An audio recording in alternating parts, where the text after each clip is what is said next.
लातों के भूत बातों से नहीं मानते हैं। तो हमारा जो बेटा पाकिस्तान है उसके बारे में हमारे एस जयशंकर साहब, जो दिल्ली में काउंटर कमेटी की बैठक चल रही है संयुक्त राष्ट्र संघ की, जो 28 और 29 तारीख को हुई थी, पहला चरण उसका बम्बई में संपन्न हुआ, जहां पे ताज हमले में जो हमला हुआ था उसके आतंकवादी अजमल कसाब का प्रत्यक्ष वहां पे विवरण दिया गया था हमारे संयुक्त राष्ट्र संघ के अनुयायियों को।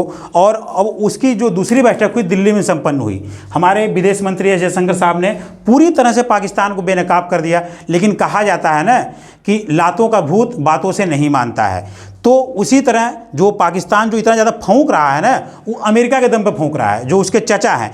लेकिन इनके चचा तो कब तक इनका साथ देंगे, क्योंकि यूक्रेन मुद्दे पर परमाणु हमले को लेकर रूस उनको घेर रहा है।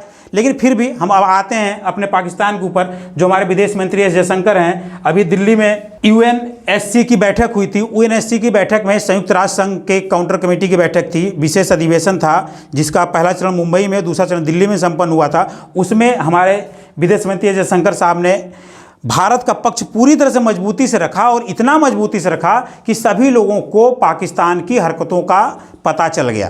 कैसे उन्होंने बताया, कैसे हमारे जो 26/11 की घटना हुई थी, इस 26/11 की घटना में 26/11 की जो घटना हुई थी, जो 26/11 की घटना हुई थी, इस 26/11 की घटना के बाद कैसे अजमल कसाब के खिलाफ सबूत पेश किए गए, साक्ष्य पेश किए गए। जो भी काउंटर टेररिज्म फंडिंग होती है उसके लिए जो मर गए हाफिज सईद और जहीरुर रहमान लखनवी और सादिज मीर, इन सब का पूरा ऑडियो रिकॉर्डिंग भेजा गया, संयुक्त राष्ट्र संघ के समक्ष पेश किया गया। लेकिन फिर भी ये लोग मानने को तैयार नहीं है। तो फिर वही वाली बात मैं कहूँगा कि लातों के भूत बातों से नहीं मानते हैं। लेकिन फिर भी हमने पूरी कोशिश की।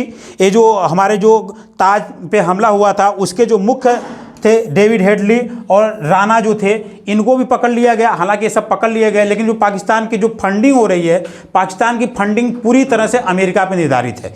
अभी अमेरिका के देखिए दोहरा राब, अभी कुछ दिन पहले अमेरिका के राष्ट्रपति जॉन बाइडेन ने कहा था कि पाकिस्तान का परमाणु हथियार पूरे विश्व के लिए बहुत सबसे बड़ा खतरा है।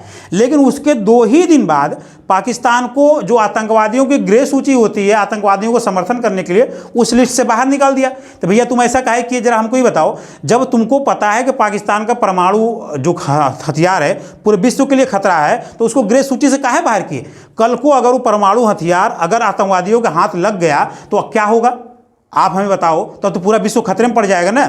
लेकिन फिर भी आप लोगों को समझ में नहीं आएगा, उन लोगों का चचा भतीजे का राग है, और उसमें चीन अलग से अड़ंगा लगा रहा है।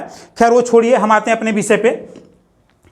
तो जो बैठक हुई थी, उस बैठक में भारत ने अपना पक्ष बहुत ही मजबूती से रखा है, और उस बैठक का जो मेन विषय हुआ, इसको दिल्ली घोषणा पत्र के नाम से जाना गया।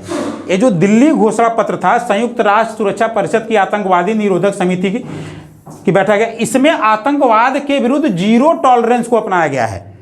जीरो टॉलरेंस मतलब कि जरा सा भी रत्ती भर गलती बर्दाश्त नहीं की जाएगी, ये होता है जीरो टॉलरेंस।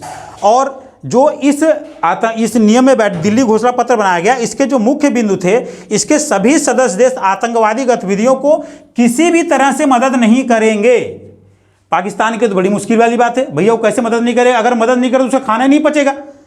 और दूसरा, आतंकवाद अंतर्राष्ट्रीय शांति और सुरक्षा के लिए सबसे गंभीर खतरा है, जिससे लड़ने के लिए समग्र देश अपना प्रयास तेज करेंगे। हम तो नहीं करेंगे भाई, क्योंकि हम तो पाकिस्तान के हैं, क्योंकि हमारा तो रोजी रोटी भी वहीं से मिल रहा है। आतंकवादी उद्देश्यों के लिए इंटरनेट, मीडिया और संचार प्रौद्योगिकी उपयोग का चिंता विषय। हाँ, ये बड़ा ही महत्वपूर्ण बात हुआ था। अभी कुछ दिन पहले, 1 दिन पहले जयशंकर साहब ने कहा था कि ये जो हमारा संचार पद्धति है, यानी कि social sites is a tool kits for terrorism, यानी कि ये जो सोशल साइट्स हमारी आतंकवादियों के लिए एक हथियार के बस्ते का काम कर रही हैं, तो इसको बदलना पड़ेगा। क्योंकि सोशल साइट्स को अपना ट्वीट करके, अपना फेसबुक हैंडलिंग करके, अपना ट्विटर हैंडलिंग करके, व्हाट्सएप पे इतना ज़्यादा मैसेज कन्वे करते हैं कि किसी क्षेत्र में दंगा फसाद कराना इनके लिए तो बहुत छोटी सी बात है।